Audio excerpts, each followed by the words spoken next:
Hola, muy buenas tardes.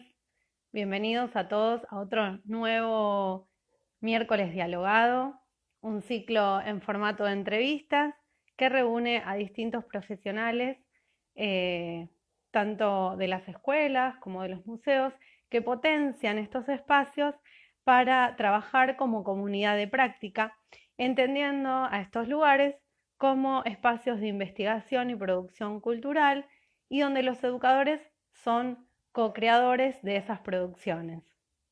En esta oportunidad nos va a estar acompañando Joana Palmeiro. Joana estudió museología y gestión del patrimonio cultural, es co-coordinadora del área de museología y comunidades en el Museo Casa de Ricardo Rojas. Trabajó en la Dirección Nacional de Museos, en el programa Ronda Cultural, dependiente del Ministerio de Cultura, de la Nación, y en el Museo de Arte Contemporáneo de Buenos Aires. Le interesa el vínculo entre educación, accesibilidad y diseño de exhibiciones. Así que vamos a estar dándole comienzo a este diálogo con Joana, ¿sí? Así que bueno, hecha la presentación, la vamos a estar convocando a hablar con ella en este miércoles de dialogado.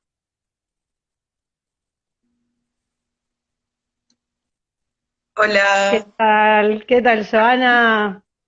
¿cómo va? ¿Todo bien vos? ¿Cómo estás? Muy contenta. Bienvenida. Bueno, muchas gracias. Estoy muy contenta de estar acá conversando con vos, Gise. Buenísimo, sí, es mutuo, es mutuo. Joana, entonces, bueno, hecha esta presentación formal, ¿sí? Y bueno, y viendo que tantos nos están escuchando y nos están viendo, te quería preguntar un poco primero, bueno, ¿cómo llegaste al mundo de los museos? ¿Cómo es esto de, a ver, si bien las dos estudiamos museología, bueno, para quien no sabe, ¿cómo llegaste a estudiar museología? Bueno, en realidad yo empecé estudiando artes visuales en la UNA. En realidad en ese momento era el IUNA, el Instituto Universitario Nacional de las Artes, porque, bueno, siempre me interesó el lado artístico. Pero me di cuenta cuando estaba estudiando que lo que más me motivaba y lo que más me movía era como la trastienda, ¿no? Del arte, de los museos, y ver cómo trabajaba la gente, quién legitimaba también lo que era el arte. Entonces me puse a investigar, ahí me agarró medio momento de crisis, ¿no? Porque decía, ay, no, quiero cambiar de carrera, no sé si me gusta tanto. Y me puse a investigar y me di cuenta bueno, me interesaba la museología. Me anoté medio a ciegas, ¿no? Como sin saber de qué trataba tanto la museología, porque no es un término tan conocido, algo como que uno sepa bien de qué trata y lo vas aprendiendo cuando lo vas estudiando y cuando lo vas practicando. Y creo que hasta hoy como que no sé bien qué es la museología, ¿no? O sea, uno como lo va aprendiendo todo el tiempo. Y hasta Claro, dónde llega, y aparte es teoría y es práctica todo el tiempo. tal cual, tal cual. Exacto, exacto. Y bueno, y esto de que era la museología, que mucha gente dice, bueno, es más, ahí podemos contar un día anécdotas de que nos vinculan con la música, pero no, tenemos que ver con los museos, y cómo digamos, de estudiar museología, empezás a transitar los museos y distintas experiencias que hoy te llevan también a hacer un gran proyecto con un gran equipo en el Museo Casa de Ricardo Rojas. Pero antes de llegar a eso, bueno, ¿cómo se transitó todo eso? ¿Por dónde has pasado? Bueno, pasé por varios lugares, o sea, primero vinculada más que nada como en el mundo artístico, empecé trabajando en el Faena Art Center hace muchos años. Esto fue como mi primer trabajo vinculado con lo que es el mundo del arte y de los centros culturales. Y ahí empecé, digamos, trabajando como recepcionista y eso me abrió, digamos, un mundo distinto, porque pensemos en el Faena, no sé si fuiste alguna vez y lo conoces, Mm, es un lugar en pleno Puerto Madero, donde, bueno, era frecuentado por cierta clase social y había cierto arte que era considerado arte, ¿no? O sea, esto de la legitimación. Yo ahí había empezado, digamos, hace muy poquito a estudiar museología, eh, y bueno, eso como que dije, en un momento dije, bueno, no es esto, no es por acá el camino. Y ahí dije, yo la verdad es que quiero trabajar en un museo. Mandé mi currículum al Museo de Arte Contemporáneo de Buenos Aires, siempre de cara dura yo, o sea, la verdad es que los trabajos que conseguí fueron de cara dura por decir quiero trabajar acá, hola. pero, pero los conseguiste, pero los Sí, conseguiste. sí, pero también o sea, los conseguí, pero porque me animé, digamos, o sea, Mm, a veces uno se autolimita y dice, no, bueno, no voy a mandar porque miedo, no sé, de que me rechacen o lo que fuera. Lo peor que te puede pasar es que no te contesten directamente o no te llamen, sí, pero bueno, en este caso mandé el currículum y me llamaron. Y ahí es que empezó como mi trabajo como educadora de museos. Me empecé a formar como educadora desde la práctica, en un equipo que éramos bastantes educadores, lo coordinaba en ese momento Flor Langarica y Eva Llamazares, y ellas, o sea, junto con todo el equipo de educación en ese momento, como que me fueron abriendo el camino hacia la educación en museos y empecé a pensar los museos desde otro punto de vista, no tan vinculado al circuito artístico, sino como más vinculado a la pedagogía, ¿no? Como el museo como un espacio pedagógico, como un espacio educativo y no como, digamos, un lugar solamente para ir y contemplar obras de arte como lo imaginaba en ese momento, porque una también se claro. va deconstruyendo el imaginario que tiene un museo a medida que va trabajando y que va conociendo. Seguro, y además por ahí en un espacio estaba todo puesto sobre la obra o sobre el patrimonio, y acá se corría un poco para darle más lugar a los visitantes. Sí, totalmente. Eh, bueno, fuimos un equipo como muy unido en ese momento y la verdad es que se trabajaba de una manera como horizontal y ahí yo también empecé a pensar en los museos como espacios para trabajar de forma colaborativa y de forma horizontal, no tan jerárquico. Pero bueno, fue un proceso, digamos, muy lento, ¿no? O sea, yo estoy hablando ahora, trabajaba en el Museo de Arte Contemporáneo en 2013, Claro. ahora ya es 2020 y fue un gran camino.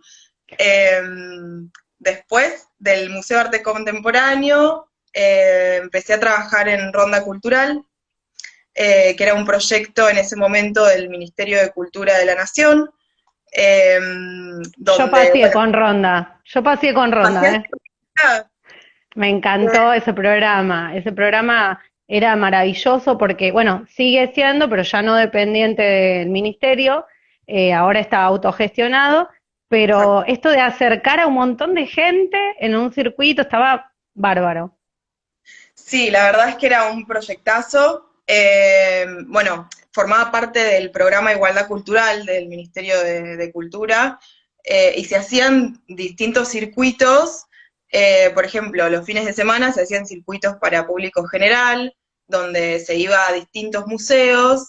La idea era que fueran visitas no muy largas a los museos para que la gente también tuviera ganas de volver. Eh, Claro. y yo trabajaba específicamente con escuelas y con personas mayores. No hacía, digamos, los circuitos para público general que estaban los Claro. fines de semana, sino que lo hacíamos enfocado en escuelas públicas y en grupos de personas mayores. En ese momento trabajábamos con PAMI y con ANSES. Ahí fue que empecé a pensar en los museos desde lo público. porque antes, digamos, yo trabajaba en estos otros dos lugares que eran privados. Y hago esta Claro, distinción porque para mí, digamos, fue muy, muy fuerte el cambio. ¿Por qué lo digo? Porque yo venía, digamos, siempre desde lo privado. Tuve una educación privada también, en un colegio privado, eh, después trabajé en lugares privados, fui a una universidad privada y de repente me encontraba trabajando con lo público. Y para mí, la verdad es que eso fue un cambio, o sea, fue algo completamente disruptivo, y ahí entendí la responsabilidad social que tenemos como trabajadores del Ministerio de Cultura y la importancia, digamos, de que la cultura no es solamente para unos pocos, de que la cultura no es un espacio elitista, no es algo elitista justamente, sino que la cultura se puede pensar de una forma mucho más diversa, más accesible, más inclusiva.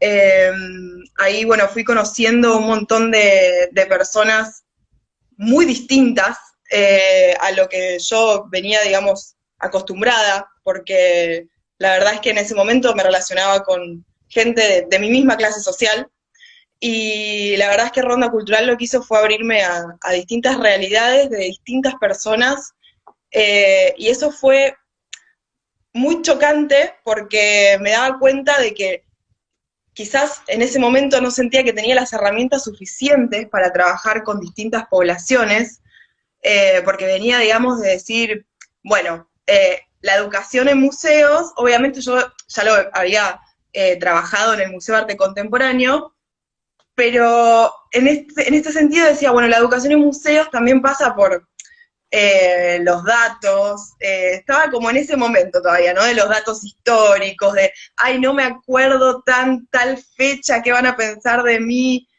No sé, no me acuerdo tal dato histórico, mirá si no me acuerdo el nombre de pila de San Martín, no sé, sí, tipo cosas así. sí.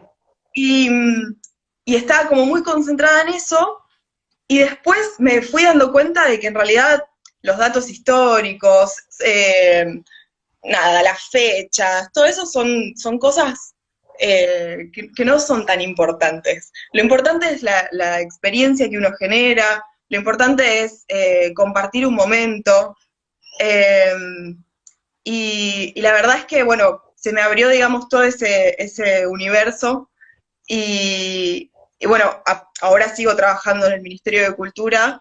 El programa Ronda Cultural se dio de baja Mm, y nos despidieron a todos en ese momento. Muchos de sí. los compañeros de Ronda no fueron incorporados, reincorporados. Y, y la verdad es que, nada, fue muy duro, la verdad. Sí, sí, porque inclusive Ronda, la gente que quedó de Ronda, se tuvo que adaptar, readaptar a todo algo nuevo, que es, bueno, hoy cómo se están autogestionando, pero costó, imagino, todo ese trabajo. Y esto que vos contás de la gente que quedó sin ese trabajo en ese momento, y siendo una experiencia tan rica como fue y como vos la describís desde adentro, porque fue una experiencia riquísima para el visitante, quienes nos están acompañando, decían algunos que también pasearon con Ronda como yo, pero la experiencia que te llevaste vos también fue extraordinaria. O sea, todo ese bagaje se va, toda esa mochila se va llenando de cosas súper distintas, como vos decís, súper ricas, y que hacen que hoy también tu mirada sea diferente. ¿Sí? Entonces, bueno, está buenísimo esto que contás, cómo del ámbito privado pasas al ámbito público y eso lo que generó en vos. Sí. Y, y bueno, y después de eso, que, digamos, después de Ronda, vos dejás de trabajar ahí y cómo volvés al circuito de los museos y tus experiencias. Bueno, cuando, digamos, Ronda se da de baja, a mí me reincorporan y me toma la Dirección Nacional de Museos. Y ahí es que empecé a trabajar, digamos, en la DNM. eh, fue un aterrizaje, porque yo venía, digamos, trabajando en un programa que estaba contentísima trabajando ahí, Claro. no quería dejar de trabajar en Ronda, pero bueno, fue un aterrizaje y estoy como súper agradecida con todas las personas que me recibieron en la dirección de museos. Eh, pero bueno, fue acostumbrarme de nuevo, ¿no? Porque Ujú. además muy dolidos, muy apaleados, o sea, no es que solamente Ronda Cultural se dio de baja en ese momento No. en el Ministerio de Cultura, sino que se dieron muchos programas de baja, muchísimos despedidos, 500 personas estuvieron despedidas, después algunas fueron reincorporadas, pero otras no, y la verdad es que fue un momento muy duro, o sea, el año 2016, cuando yo empecé a trabajar en la dirección de museos, fue duro, fue un cambio de gestión también, otras lógicas, otros pensamientos, y proponer cosas nuevas, digamos, en ese contexto de tanta, nada, de tanta tristeza, de tanta Mm, angustia, eh, fue raro también. Lo claro. digo porque la gestión, digamos que entrante, yo no estaba tan de acuerdo, la verdad, ideológicamente con muchas cosas que se planteaban, pero igualmente como trabajadora pública justamente tenía la responsabilidad social y la tengo, la responsabilidad social más allá de las gestiones que estén, que pasan, los cargos directivos pasan y los trabajadores quedamos, Sí, eh, las instituciones también. y las instituciones totalmente, los museos, porque también la Dirección Nacional de Museos, por ejemplo, se creó, antes era la Dirección de Patrimonio, Nacional de Patrimonio, bueno, no me acuerdo el nombre, pero digo, Sí. van cambiando las direcciones también. Lo que queda y lo que permanece son los espacios y los Ujú. trabajadores Y de las los museos. personas que hacen los espacios, tal cual Exactamente. son. Las personas son todo en realidad, o sea, un museo o una dirección no es nada sin las personas que están trabajando en ese Seguro. lugar. Y ahí, Joana, en la DNM, la Dirección Nacional de Museos, tuviste también la suerte de que, bueno, trabajar con Eva Llamazares, trabajar, vos nombrabas recién a algunas personas, bueno, eso también enriqueció tu experiencia. Enriqueció mi experiencia, me dio herramientas de gestión que en ese momento no las tenía, tenía más herramientas de educación, yo trabajaba con públicos y en la dirección de museos fue otra experiencia porque me alejé de los públicos, o sea, ahí ya estaba más en la gestión, digamos, en la Claro. producción cultural también. Eh, yo en la DNM trabajé particularmente organizando, por ejemplo, encuentros presenciales de formación, como fue Museos Museos Circulares, circulares, sí. que eso fue en 2017, que tuvimos el placer de poder invitar al equipo de Educaticen, que vino Rufino Ferreras y Ana, perdón, Eva García. Y bueno, la verdad es que eso fue una experiencia enorme porque yo ahí Sí, pude conocer otros equipos de museos, también lo que me encantó, digamos, de trabajar en la dirección de museos fue trabajar con los equipos de los museos, claro, conocerlos más, pero también igualmente es raro estar del lado de el jefe, ¿no? O sea, porque la claro, dirección de museo no deja de ser un espacio que tiene una jerarquía. claro. Y yo la verdad es que me siento mucho más cómoda trabajando en equipo, de forma colaborativa, de forma horizontal, y hay algo en la jerarquía de la dirección de museos que no permite el trabajo colaborativo. Claro.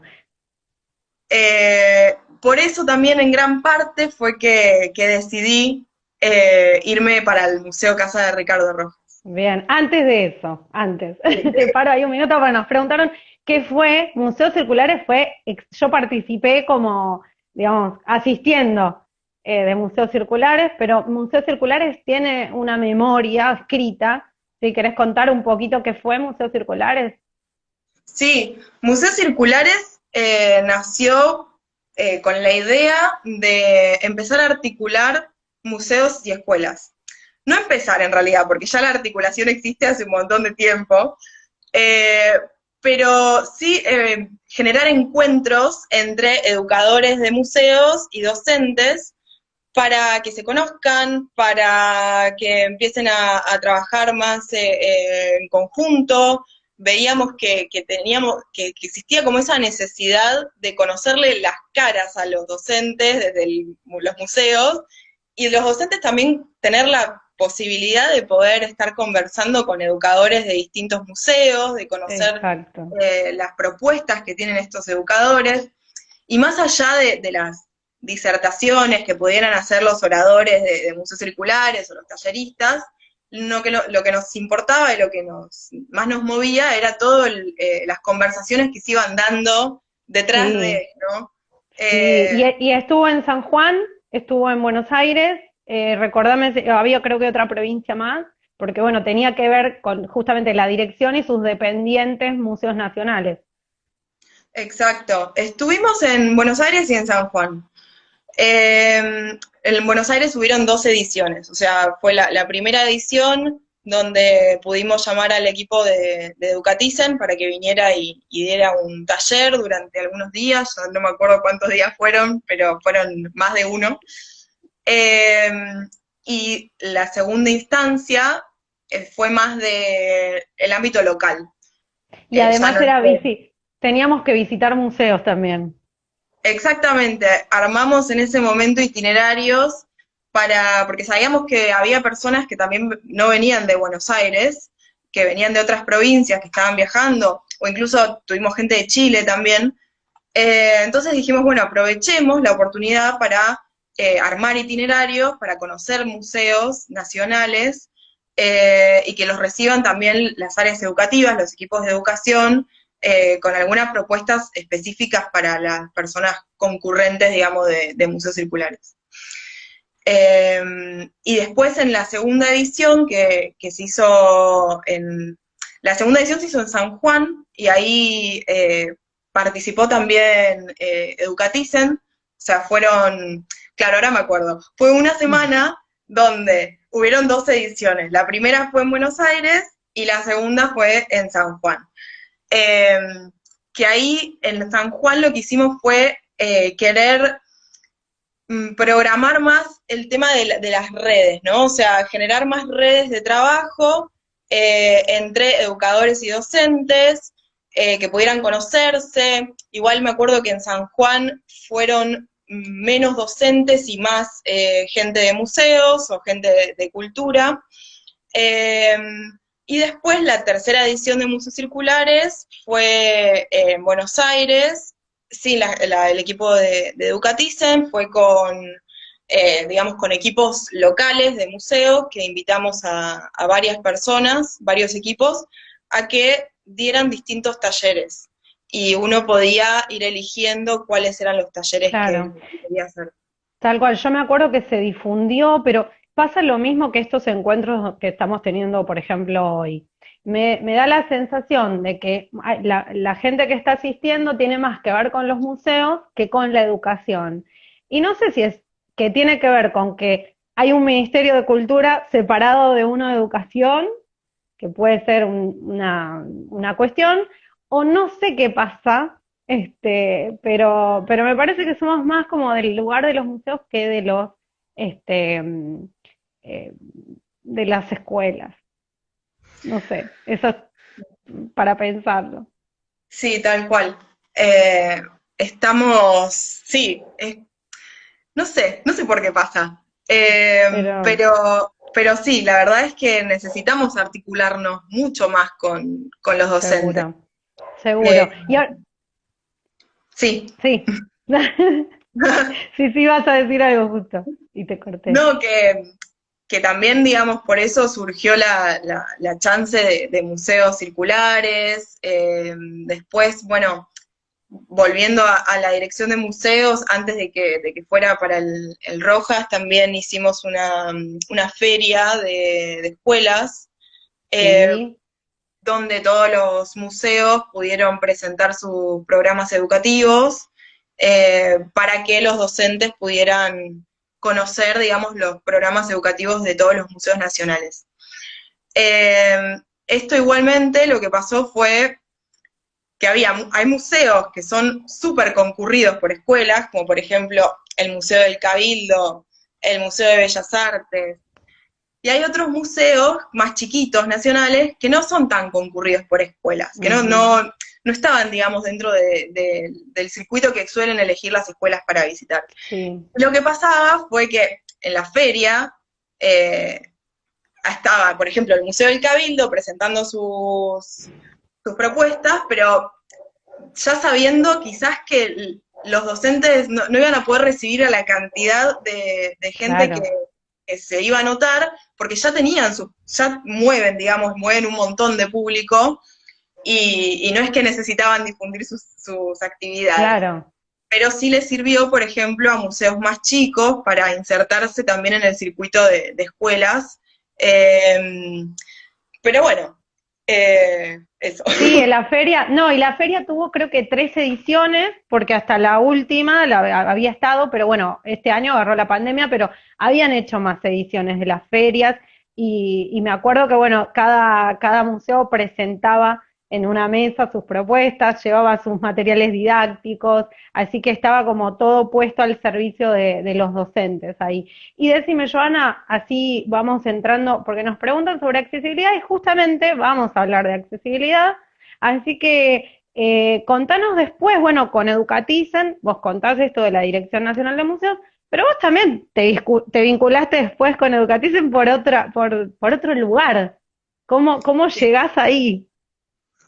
Bueno, la verdad es que el vínculo con Eva y con Rufino fue muy fuerte cuando ellos vinieron, nos conocimos, la verdad es que quedamos como muy encantadas con ellos. Eh, y bueno, Eva después se lo cruzó a Rufino en un congreso, y ahí Rufino le dice, ¿por qué no le decís a Joana que venga y haga una práctica en Educaticen? Claro. Eh, y O la verdad. sea, estamos hablando del Museo Thyssen de Madrid. Exacto, el Museo Thyssen-Bornemisza de Madrid. Y ahí yo la verdad es que dije, wow, no puedo creer que, nada, que el Thyssen quiera recibirme. Y bueno, lo que hice fue, bueno, conversar con Rufino, contarle cuáles eran los intereses. Rufino es el coordinador de Educaticen. Eh, Contarle los intereses que tenía como museóloga, como educadora de museos, y él me fue recomendando, porque digamos, es un área enorme, que no está llevada a cabo por tantas personas, son 12 personas para lo que es, digamos, un área que tiene muchísimas actividades, muchísimas propuestas para todo tipo de públicos. Eh, y bueno, yo me vinculé sobre todo con el tema de géneros.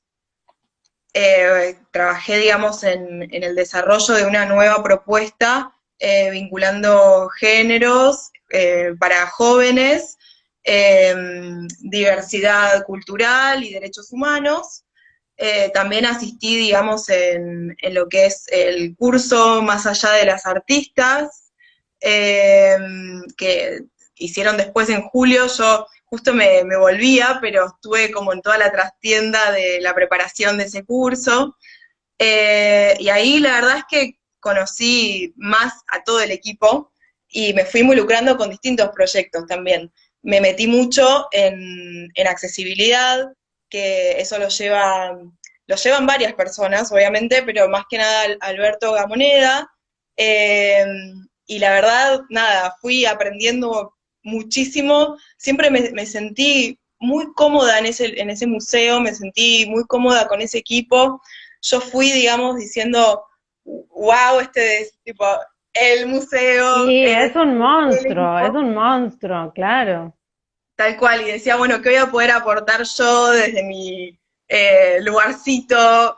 Y la verdad es que nunca me hicieron, o sea, me hicieron sentir parte del equipo desde el día uno y nunca me hicieron sentir menos ni nada, o sea, trabajan totalmente horizontal. La verdad es que, nada, es un equipazo y estoy como súper, súper agradecida de haber podido tener esa oportunidad Esa enorme. experiencia, claro, seguro, seguro que no todos tienen, ¿eh? O sea, por eso digo, vos seguís cargando en la mochila un montón de cosas que están buenísimas. Una es esta, bueno, lo que íbamos contando de la ADNM, de todo el sector privado y después pasar al público, lo educaticen, y hubo otro proyecto en Rosario, que ahí también, ¿no? ¿Querés contar, Joana, cómo fue Sí, esto? sí. Bueno, un año antes de ir para España, vi que había una convocatoria para una residencia museográfica en el Museo Gallardo, que se llamaba Proyecto Andamio.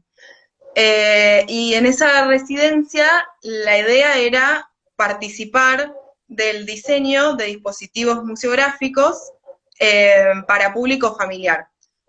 Y el tema era consumo agroecológico. Eh, yo Claro, dije, dijiste, ¿qué? ¿Qué me no sé nada, dijeron? claro, no sé nada de agroecología, dije, pero no En ese importa, porque momento, en en ese ese momento, momento. en ese momento no sabía nada de agroecología, era algo como totalmente nuevo, pero dije, me mueve mucho pensar la museografía de una forma horizontal, de una perspectiva, digamos, transversal, poder compartir, el diseñar una exposición con gente que venía de un montón de mundos, no era solamente que veníamos de la museología, sino que había docentes, había diseñadoras gráficas, había diseñadoras industriales, eh, veníamos como de arquitecta, veníamos de muchos mundos y eso lo que nos permitió fue poder diseñar esta exposición de una forma más horizontal y también, digamos, pensándola de una forma más amplia, no tan endogámica, ¿no? Porque también los No, museos claro, pecaban eso te de iba a decir. endogamia. Eso te iba a Y decir. O sea, en un equipo nuevo donde no se conocían y plantear una exposición. sí, tal cual. La idea, como al principio en Proyecto Andamio, era pensar consumo agroecológico dentro de la exposición de alimentación que, o sea, querían incorporar, digamos, la temática de consumo agroecológico a la exposición para familias de alimentación. Eh, pero bueno, la verdad es que nosotras como nos fuimos nutriendo cada vez más, fuimos visitando huertas urbanas, fuimos trabajando en equipo también con el área de educación del museo, con otras áreas del museo. Eh, y bueno, como que al final terminamos dando vuelta en el diseño toda la exposición. No solamente incorporamos lo que para nosotros era consumo agroecológico, sino que lo fuimos dando vuelta y fuimos proponiendo muchas cosas. Yo creo igual que lo más importante de Andamio fue el proceso, no tanto el resultado, que siempre desde que se pensó Andamio, lo importante era cómo pensábamos el museo, ¿no? Cómo pensábamos una exposición, cómo trabajábamos en equipo, y no tanto después lo que resultó siendo. Y para mí eso fue clave, fueron así como te digo, bueno, pasé de lo privado a lo público, bueno, haber participado del proyecto de Andamio también fue clave para mí porque pude empezar a conocer otros temas, trabajar con otras personas, y ahí la verdad es que hice un clic y uno ya cuando conoce, viste, cuando conoces ciertas cosas ya no puedes dar marcha atrás, Ujú, no puedo pensar más. tal cual. No paré, ya no paré de querer incorporar la agroecología al Museo Rojas. Tal Eh, cual, y así, yo por ejemplo lo vinculo mucho nosotros con una compañera en una escuela, que ella también está muy interesada y ella trajo el tema a la escuela. Empezamos a hacer trabajos en equipo y esto que vos contás, bueno, primero trabajar con otros y después cuando se plantea una problemática, porque es una problemática en realidad, todo a través de, atravesado por un montón de otras cuestiones, porque se van abriendo un montón de capas que uno desconoce. La agroecología lo que tiene es eso, que vas abriendo un montón de otros temas, y entonces nos vinculamos, por ejemplo, con una universidad, y estábamos hablando de grupos de nenes de 6 y 7 años, ¿sí? Llevarlos a una universidad, que conozcan una huerta, que conozcan cómo se hacía, cómo podían ellos tener sus alimentos, o sea, todo un trabajo que vos lo contás desde el museo y ahora nos vamos a adentrar un poco más al proyecto, pero digamos, como también estos proyectos desde la escuela o desde el museo a veces no se conocen, no se difunden y no se registran. Y ahí perdemos también una riqueza enorme. Entonces vos contás, bueno, ahí fue como el disparador, ahí en ese proyecto andamio de la agroecología. ¿Y ahora? ¿Qué Y pasó ahora, después? Porque vos dijiste, bueno, no puedo volver atrás, no puedo ser la misma que era antes. tal Bueno, ¿qué cual. pasó? Eh, bueno, fue transformador en varios sentidos, digamos, con la agroecología y también cómo pensar el vínculo entre diseño de exposiciones, entre museografía y educación, que era algo que yo tenía muchas ganas de explorar y que en ese proyecto, digamos, pude llevarlo a cabo. Eh, y cuando, y yo ahí justo cuando hice ese proyecto, estaba empezando en el Museo Casa de Ricardo Rojas, eh, que ahora, bueno, trabajo en el área de museología de comunidades con otra compañera que se llama Paula Hortale. Somos equipo, somos dos, pero hacemos un montón de cosas.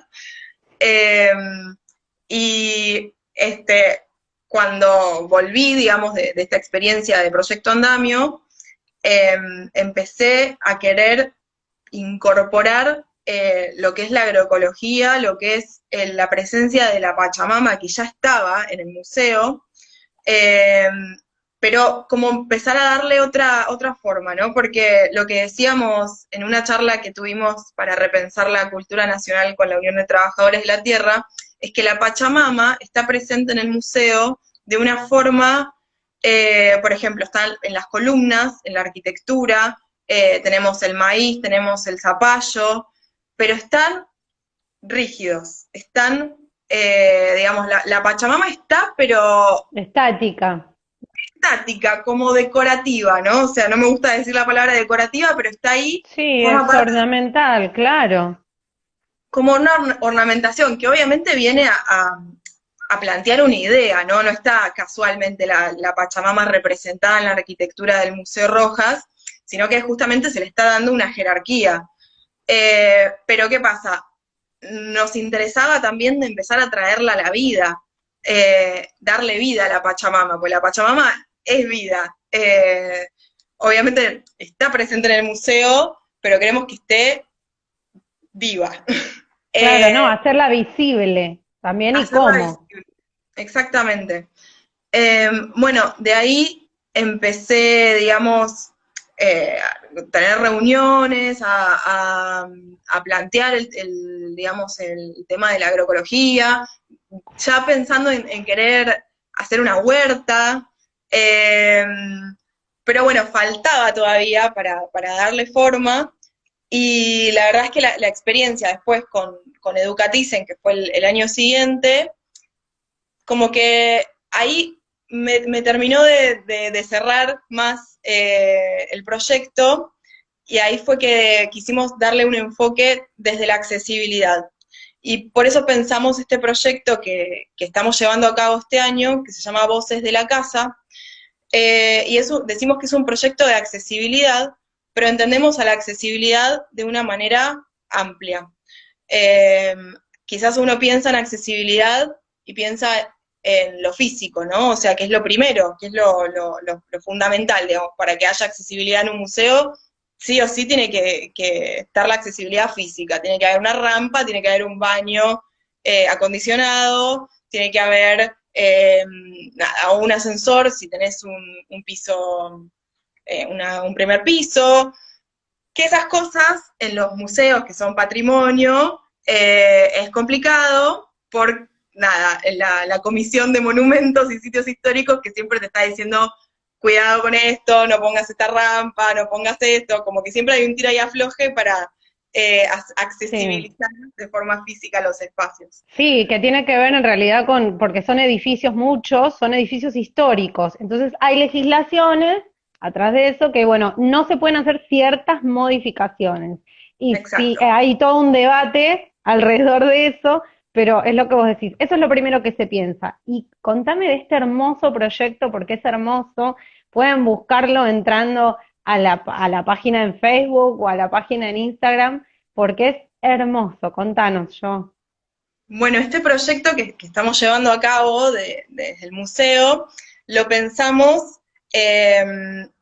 bueno, justamente desde la perspectiva de accesibilidad, no solamente física, sino también una accesibilidad más amplia en la que puedan beneficiarse todas las personas, en la que puedan participar todas las personas también, porque trabajar en accesibilidad e inclusión social, a veces uno dice, bueno, te convoco a vos, persona con discapacidad, pero también hay que preguntar, ¿no? Porque quizás la inclusión, o sea, yo siempre que hablo de inclusión y de accesibilidad me acuerdo de un artículo que me pasó una amiga, Joana Di Marco, que es una crónica en primera persona de una persona en silla de ruedas.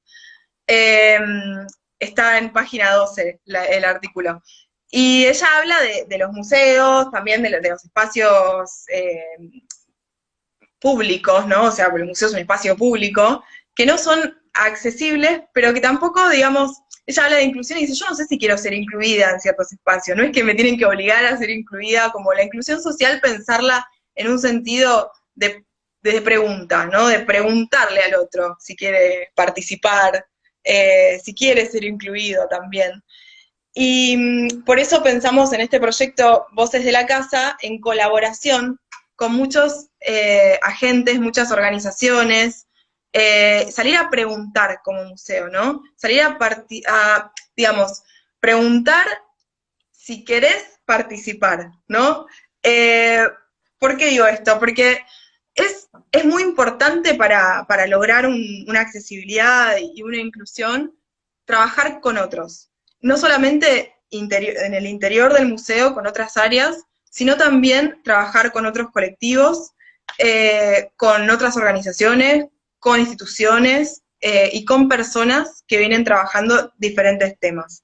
Voces de la Casa, por ejemplo, es nuestro proyecto que presentamos a Fundación Williams, que ganamos un premio, un fondo estímulo, para poder desarrollarlo durante todo el 2020. Implica una guía en lectura fácil del museo, que ahora cuento bien qué es la lectura fácil, y también implica la museografía. O sea, son dos cosas. Y los programas públicos, por supuesto, que van a acompañar todo el proyecto y que vienen, digamos, acompañándolo desde ahora. Eh, la lectura fácil es una forma de escritura eh, que la verdad es que beneficia a todas las personas, porque uno piensa, bueno, hagamos una guía del museo en lectura fácil, pero no es que hay una guía del museo y después hay otra guía en lectura fácil, sino que la guía del museo ya directamente es accesible, es en lectura fácil. No es que hay una guía más académica, no. Pensamos en, digamos, en un museo accesible para todas las personas, no es que tenga que haber un dispositivo que sea para tal, sino que todo es para todos o todes. Y esta guía, lo que estamos trabajándola es con lengua franca, eh, no es algo que todavía esté presente, digamos, físicamente, sino que la estamos trabajando todavía,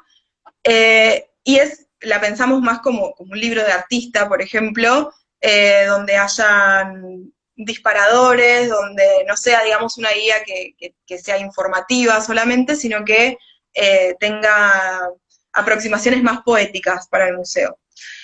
Eh, por otro lado, la museografía, ¿no? Incorporar al museo dispositivos accesibles. ¿Y qué decimos, no? Dispositivos museográficos accesibles. Bueno, ¿qué es esto? no es solamente un cartel en braille para una persona ciega, o no es solamente un plano áptico. Eso obviamente es necesario, está buenísimo, pero lo que pensamos en el tema de museografía es que también hayan dispositivos, hayan cosas en el museo que puedan ser de aproximaciones sensoriales, que no sea solamente objetos en una vitrina, muebles, nada, lo que hay, digamos, en el museo actualmente, sino también empezar a incorporar, por ejemplo, una huerta, que ahí viene el tema de la agroecología. Lo que lanzamos hace un mes más o menos, o un poquito más quizás, es la convocatoria Mandanos tu sueño. En esa convocatoria lo que queremos hacer justamente es incorporar los sueños y los deseos de nuestros visitantes y de todas las personas que quieran mandarlos, recibimos un montón. Eh, ¿Para qué? Para que estos deseos se transformen en alimento para otras personas. De ahí es que queremos hacer, digamos, Es, esta es huerta. poético y es literal. Exactamente. Exacto. Jugamos mucho con lo poético y lo literal. Y la verdad es que recibimos un montón de deseos. Nos mueve también mucho la frase feminista: quisieron matarnos, pero no sabían que éramos semillas. Entonces, gran parte lo que hacemos en el museo, en estos talleres que veníamos haciendo antes, digamos, de la pandemia, es hacer papel plantable, que es papel reciclado con semillas, y poder sembrar las luchas, ¿no? Los deseos, los sueños, y la verdad es que es una forma de que no muera, ¿no? Del ciclo de la naturaleza y el ciclo de las luchas también. Joana, y Eh, qué interesante esto, ¿no? Bueno, este proyecto fue planteado en la presencialidad o pensado desde la presencialidad y, digamos, esta situación hoy de virtualidad no los detuvo. no, la verdad es que nos potenció, porque pudimos empezar, o sea, la convocatoria, por ejemplo, se hizo más masiva, la de Mandanos tu sueño, porque dijimos, bueno, tenemos que elaborar un video, y este video tiene que ser accesible al mismo tiempo. Es un video que, nada, nos gusta un montón, Es porque hermoso, sí, a mí me encanta el video, es muy y tierno. lo hicimos especialmente para que lo pueda ver un gran abanico de personas. Eh, Porque lo puede ver desde un chico chiquito hasta un adulto mayor, hasta personas ciegas, porque tiene audiodescripción, personas sordas, tiene subtítulos. Eh, y la verdad es que fue un video que tuvo mucha repercusión y eso nos permitió poder llegar a un gran abanico de personas de todo el mundo que nos mandaron sus sueños y que ahora estamos en proceso de crear esta huerta en el museo. Sí, contá un poco por el museo, cuando uno llega, tenés como un bello jardín, pero en el fondo hay más. Exacto, o sea, tiene dos patios el museo. Cuando entras está el patio principal, eh, que bueno, es hermosísimo, tiene un frontispicio con un montón de simbología americana, mezclada con simbología europea. La verdad es que la casa, el museo, lo que tiene es esta fusión de culturas. Eh, Ricardo Rojas en sus ideas, digamos, él tenía muy presente que América no era solamente los europeos que habían llegado en barcos, sino que la identidad americana está conformada también por los pueblos originarios, y eso era ya un pensamiento bastante poco frecuente en esa época. De ahí tenemos El digamos, patio toda de la los película de la naranjos era, y el el patio de otro, los naranjos, exacto, que está al final, digamos, del recorrido. Tenemos bastante lugar para poder hacer esta huerta. Y para hacer la huerta, nosotras desde el museo, obviamente, nos estamos corriendo del lugar de las que saben, porque también estamos como rompiendo con esto de que el museo siempre tiene que ser el que sabe, el único que tiene saber, sino que estamos recurriendo a otros saberes. En este caso, recurrimos a la Unión de Trabajadores de la Tierra, para que podamos armar juntos esta huerta. ¿Por qué? Porque nosotras, la verdad, desde el museo, hay algunas personas que sí saben un montón de plantas, de huertas, pero nos parecía muy importante poder incorporar saberes de otras personas que vienen trabajando la tierra y que además no solamente son trabajadores de la tierra, sino que también luchan, ¿no? Claro, Porque son trabajadores de la tierra agroecológica, porque son claro, productores, porque plantean otra mirada de ver el mundo seguro. y otro vínculo con la Pachamama. Y además, permitime decir algo más, cuando uno dice, bueno, ¿por qué la huerta? Bueno, tiene que ver con la soberanía alimentaria y Exacto. ese es un gran tema. Sí, totalmente. Uno piensa, digamos, en una huerta y piensa, bueno, en muchas cosas, pero trabajar el tema de soberanía alimentaria y de agroecología, de saberes ancestrales, en un museo, para nosotros es muy importante. Sobre todo pensando en un museo situado, ¿no? O sea, estamos en el barrio de Recoleta, donde viene gente de otro palo, viene gente, digamos, más de la academia, de una clase social media, alta. Tenemos como bastante conocimiento de los visitantes que recibimos, Mm, y obviamente a partir de los programas públicos que estamos llevando a cabo, convocamos otros grupos, pero como visitantes habituales tenemos cierto tipo de visitantes.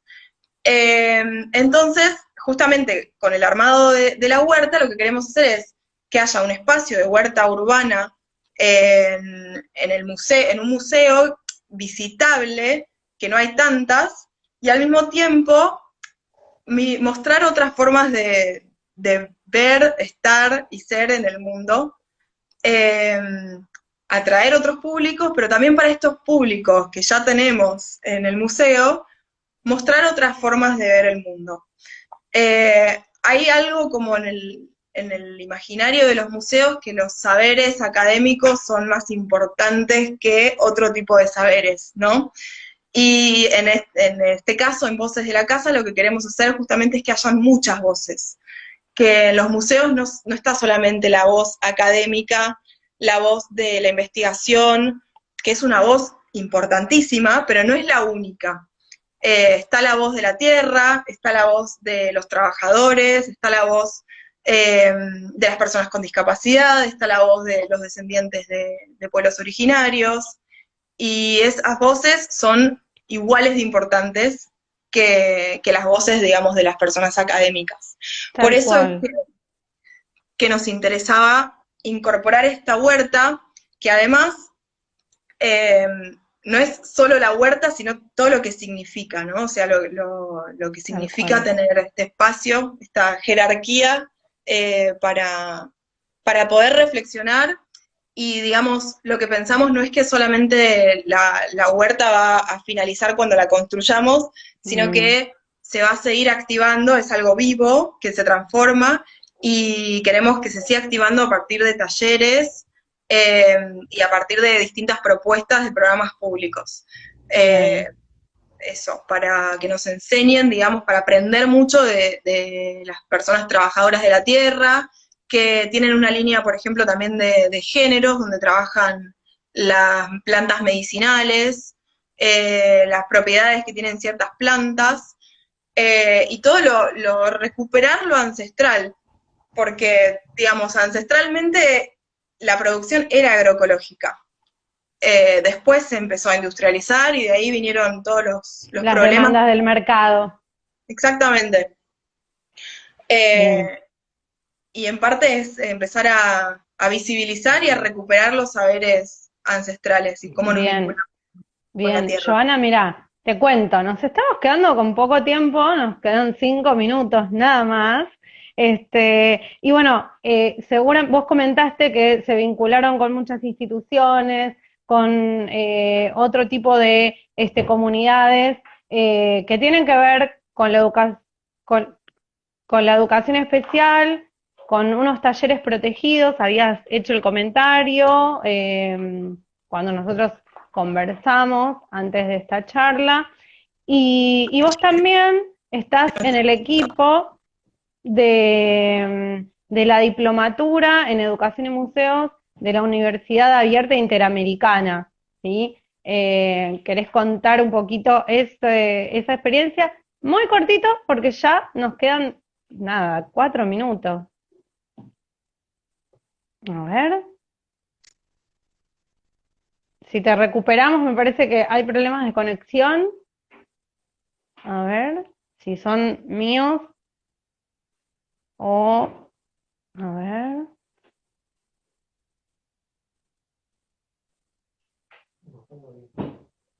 A ver, no sé, Joana, si te puedo... A ver, voy a probar. A ver, voy a intentar una vez más encontrarte acá.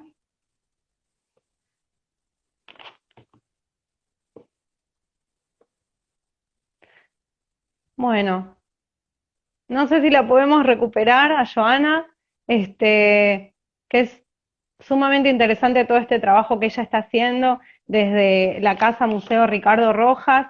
Lo pueden visitar en sus redes. Todo este proyecto hermoso que ella contó de Voces de la Casa, de Mandanos tu Sueño, todo este proyecto de huerta que están llevando adelante.